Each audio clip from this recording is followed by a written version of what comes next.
Hey guys, so A, I know nobody watches any of these anyway. The YouTube metrics show that, and B, none of you really care because it's stupid fantasy football stuff. But this one I wanted to talk about because it's a little more personal to me. Um, if you know me, you know I went to Wesleyan. If you don't know me, congrats, I went to Wesleyan. Yeah, big ups, Lin Manuel, and Joss Whedon. Although he's got some stuff that you know I wish we didn't have. But yeah, Michael Bay too. Great all around. Bradley Whitford, West Wing. Who doesn't love the West Wing? Um, I know these are normally stupid and funny about fantasy football, and usually it's me shitting on Adam Gase and Daniel Jones. And I promise you, I will also later shit on Adam Gase and Daniel Jones, and we'll continue to shit on Adam Gase until the Jets fire him. But I wanted to address Ben Shapiro, no to douchebag, um, specifically for something he tweeted. So he tweeted, "Those who paid their bills should be outraged.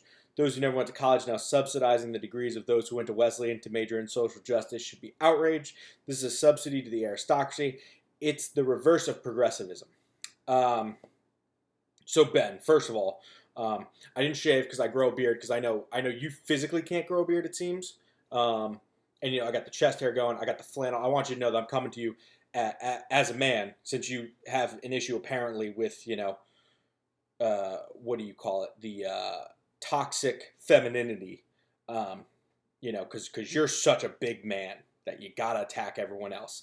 Um, so I do want to start, just so you know, Ben, because I'm going to tweet this at you, and I know you're not going to give a fuck, but whatever. I did take notes because I'm not as smart as you.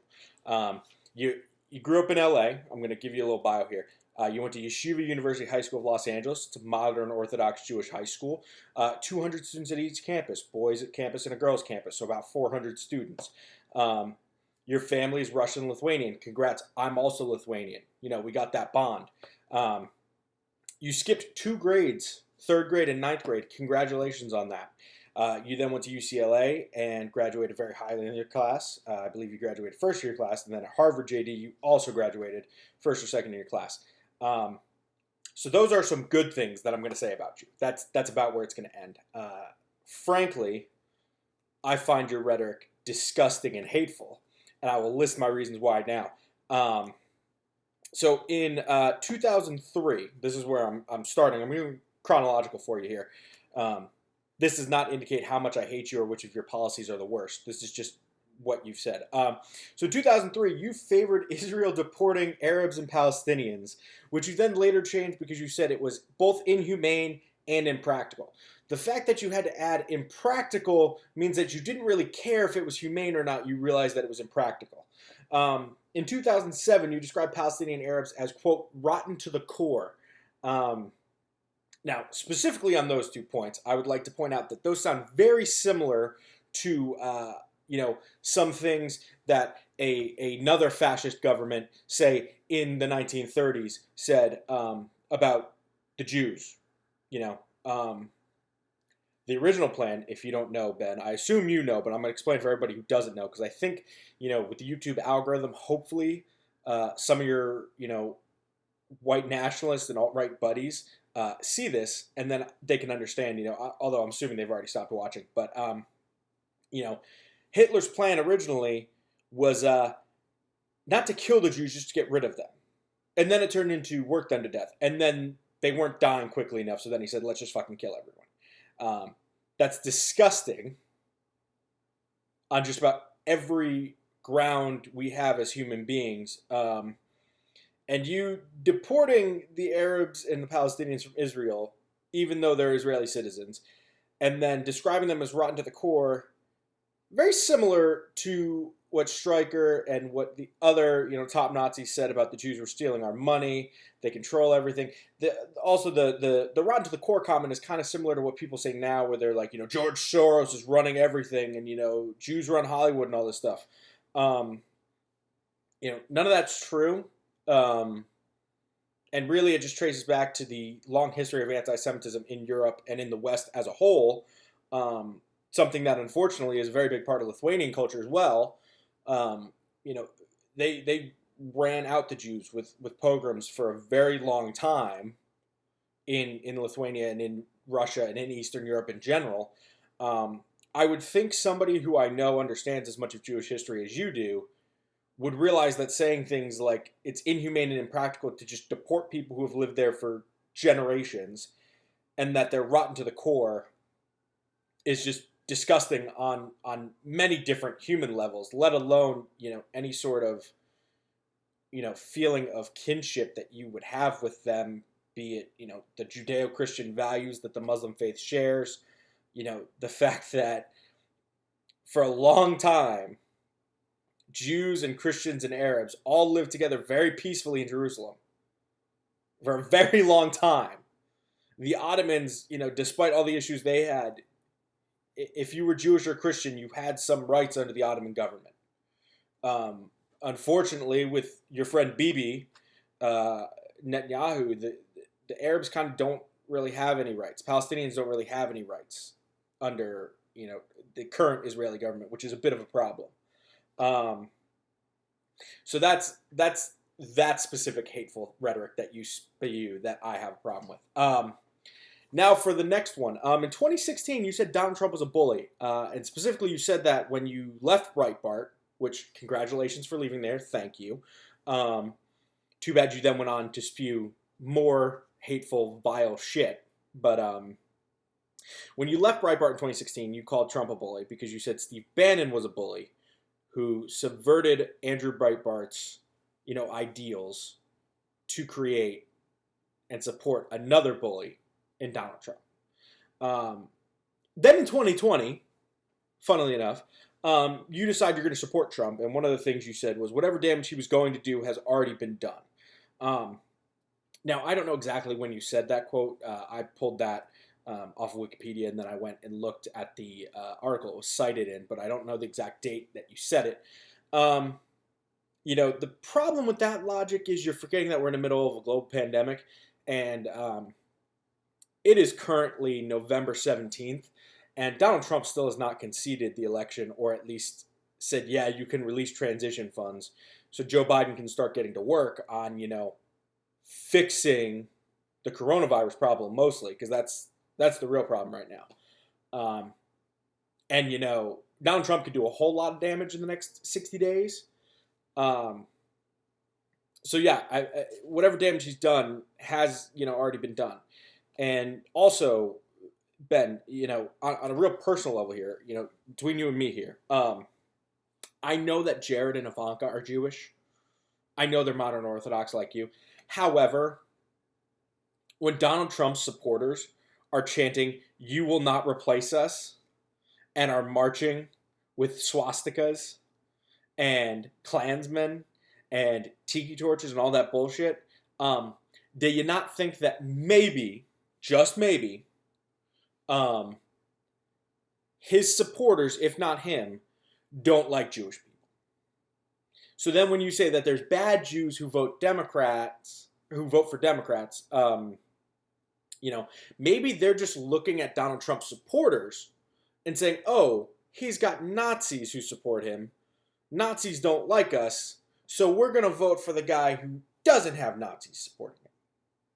Maybe, Ben. Maybe they're not bad. Maybe they just realize that Donald Trump, with his hateful rhetoric that he spews, maybe they realize that eventually it's going to come down to, again, 1933.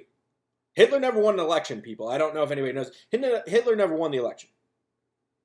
He was appointed chancellor because the Nazi party did better than they thought in the German elections. And then he just took all the power. So Donald Trump did something better than Hitler. He won an election. Congrats to him for that. However, he then went on to spew the same sort of bullshit about Hispanic people and about people from outside this country and other people, the people who actually made this country great and did things.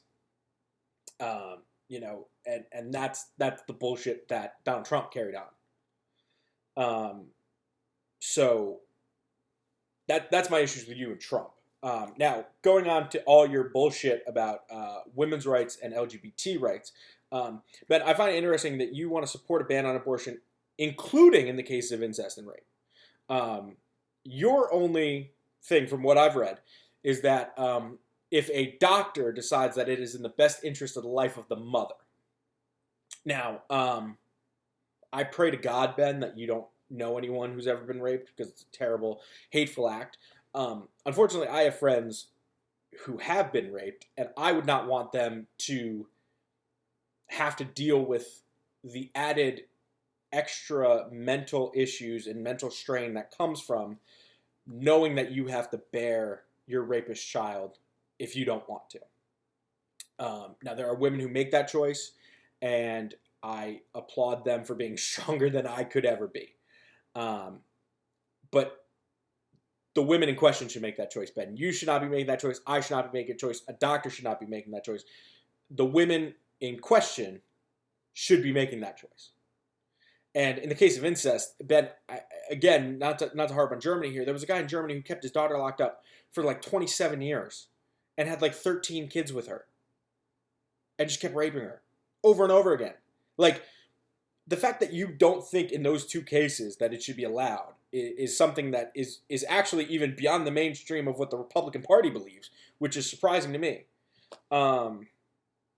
So yeah, I mean, I don't get it. Maybe you can explain it in better detail. I'm assuming it's the whole Judeo-Christian thing about, only God can take a life. But then I find it interesting that the most people who say, oh, I don't believe in abortion because only God can take a life, but then they're pro-death penalty. Which, if only God can take a life, then you can't be pro-death penalty, right? I mean, that's just ideologically consistent, Ben. Now on to your LGBT rights, and I want to say now, Ben, one of the things Wesleyan taught me that was great about was the difference between biological sex and gender. See, biological sex is the sex you are born with. It makes me male, it makes you male, it makes my girlfriend a girl. Gender is a social construct, and please keep watching, Ben. If you've made it this far, please keep watching, because you're going to learn here.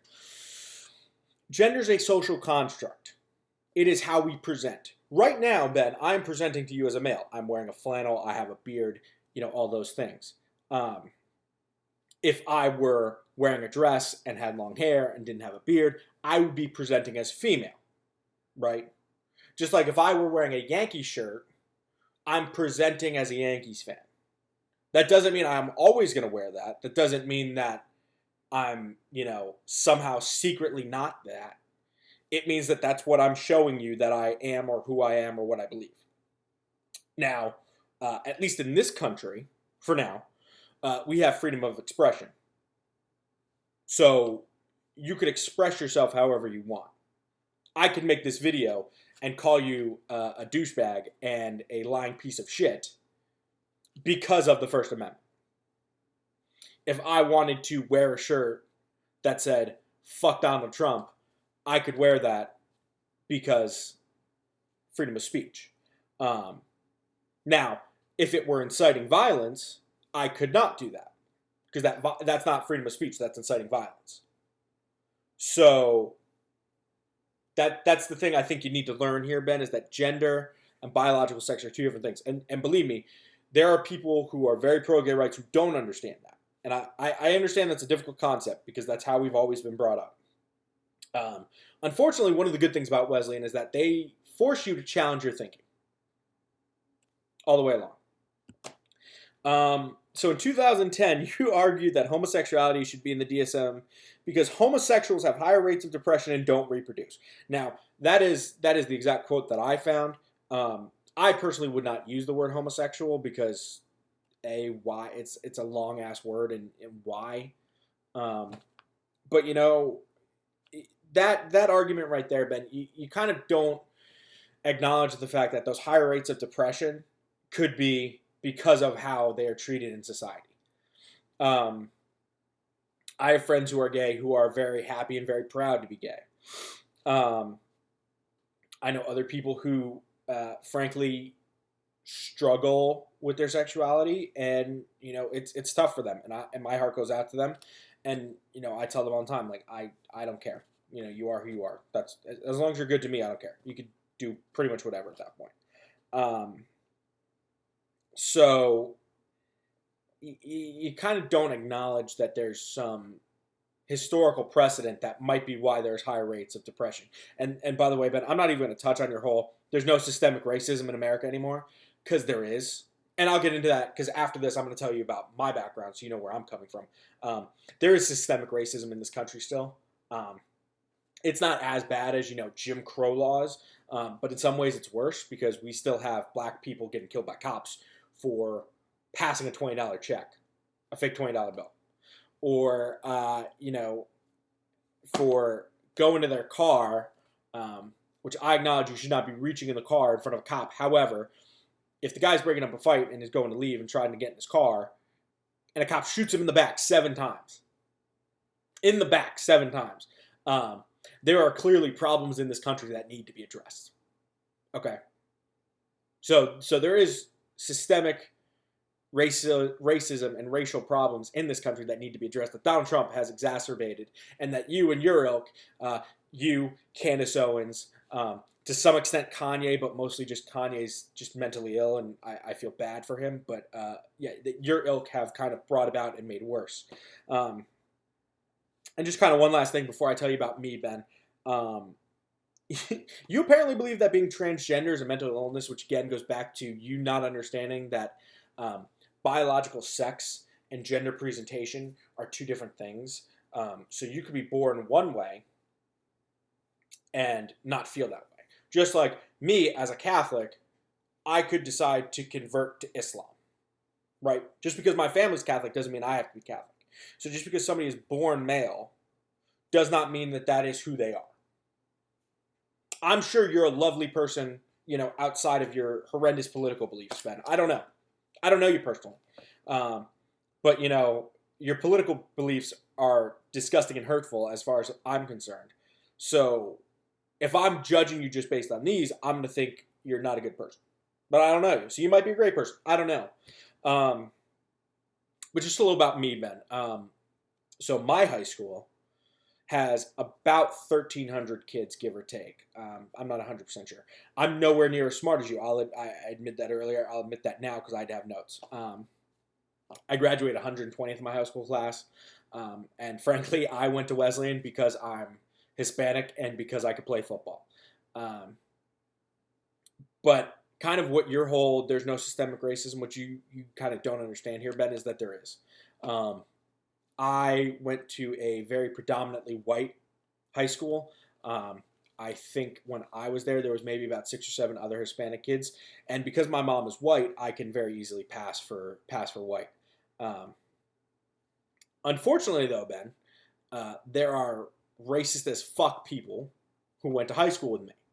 I had a girl tell me to go back to Cuba on a raft, and then I had the security director of said high school lose the report in his words. Now, quick factual thing here. For me to go back to Cuba, I would have already had to be to Cuba, or live there. I did not. My father left in 1961. He was born in 1960, and they got out in 1961. So yeah, Ben, I understand, the oppression and the hurt you might feel, given that historically Jewish people have been oppressed. Okay. Thankfully, at least in this country so far, there's not a systemic issue of Jewish people being oppressed like there are for African Americans and to some degree Hispanics and Asian Americans as well. So when that girl said that and I reported it, the school did nothing. And when I went to go follow up on, hey, what happened? The security director said, oh, I lost the report. I don't know. I marched down to the other end of the school. This part of the school was a big rectangle. And the security office was at one end of the school. I marched down to the other end and went to the teacher whose class it was in. It was actually in a Spanish class, an honor Spanish, 10th grade. Shout out to my high school. And I marched into the teacher and I said, hey, could I talk to you for a minute? It was during lunchtime. She said, sure. And I said, so-and-so, the security director, I'm not going to use his name because, it's not his fault. So-and-so said he lost the report. She said, okay, good. I made a copy. She marched that copy down to him with me and gave it to him and said, "Here, I heard you lost the report. Here you go." And he said, "Okay, thank you." He then tried to justify to me that he was going to do everything he could to see this out because when he was a state police officer, he had to protect Nazis and the Klan when they were marching, and that hurt him deeply. Now, problem is, this is a white guy telling a half Hispanic kid in a school where there's maybe 10 other Hispanic kids that a girl who said to him, "Go back to Cuba on a raft," and then coded to this story is later on in front of 2 Venezuelan girls in the class. She said to have a successful business, you need, quote, "a warehouse full of Mexican slave workers," end quote. So very clearly this girl had some racial issues and some racial hangups. So she said those things and then, was not really punished to what I would have liked. And frankly, I was reprimanded for yelling at her after she said it, and then also for challenging the security director on a lot of these things. But I still went to Wesleyan. And when I got to Wesleyan, I did not do fantastic at Wesleyan. I'll be honest. My grades were very middle of the road.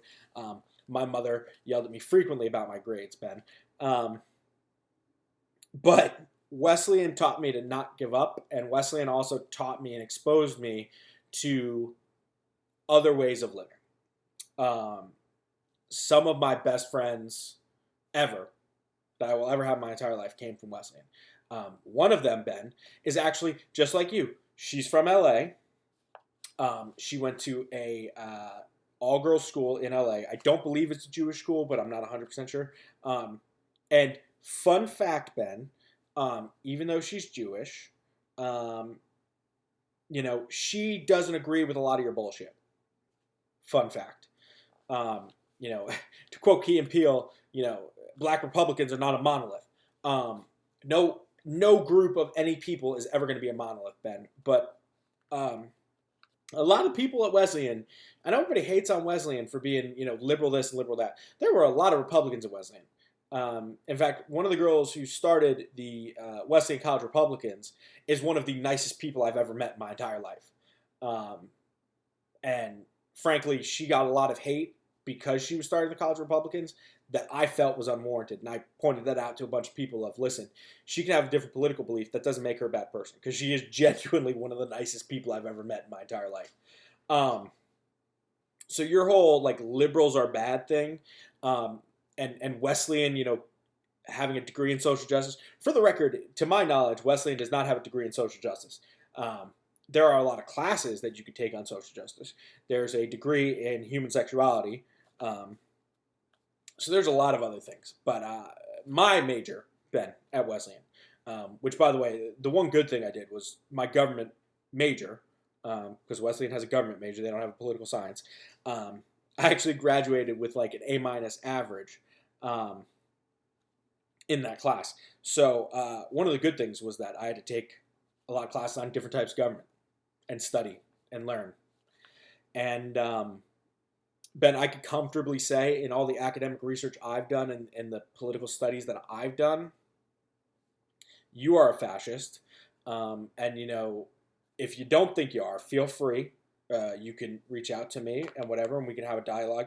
But frankly, I think you're a fascist and you want to install your Judeo-Christian beliefs on a country that does not have the history of Judeo-Christian beliefs that you would like us to have. America has always been a melting pot. It is a melting pot. It will always be a melting pot.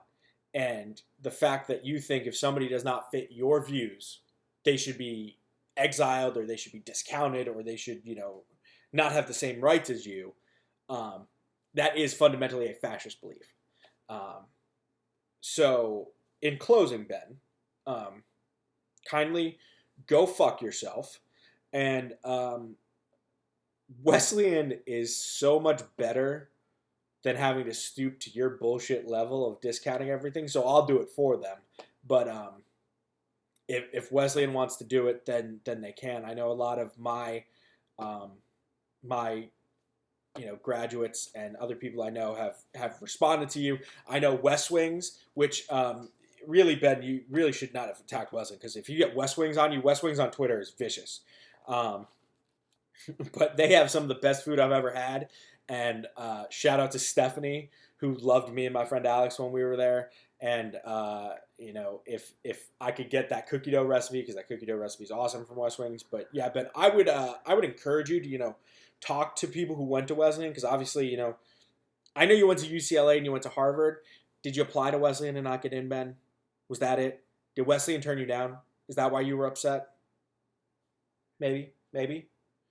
Um, yeah. So I don't know, but fuck you, Ben Shapiro, and fuck your fascist beliefs, and fuck anyone who believes your fascist bullshit.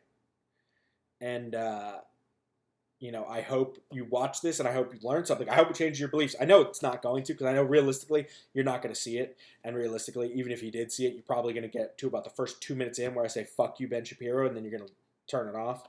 Um, but yeah, so maybe Ben, maybe rethink your whole life, maybe rethink who you attack, and maybe realize that outside your little tiny bubble, there's a whole world of people who don't believe what you do, and maybe you need to learn about what they believe, or compromise, or realize that, hey, Donald Trump is destroying the fabric of American democracy. Maybe that's a bad thing. I don't know, Ben. Point is, I don't like you. I don't think you would like me, but I hope you watch this, and I hope you learn a little something about Wesleyan. And I hope my fellow Wesleyan graduates all come at you with the full force of Wesleyan graduates on Twitter and on Facebook and whatever resources we have. If people want to make more videos on YouTube and just, point out all the ways in which you're wrong, Ben Shapiro. But yeah, I think that's the great way to end it.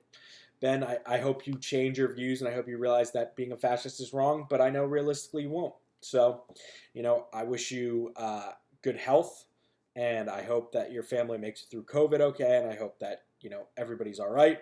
But that's because that's the base level of I would wish that on anyone. I don't want anyone to die of COVID. I don't want anyone to be unhealthy. I want everyone to have, life, liberty, and the pursuit of happiness, Ben.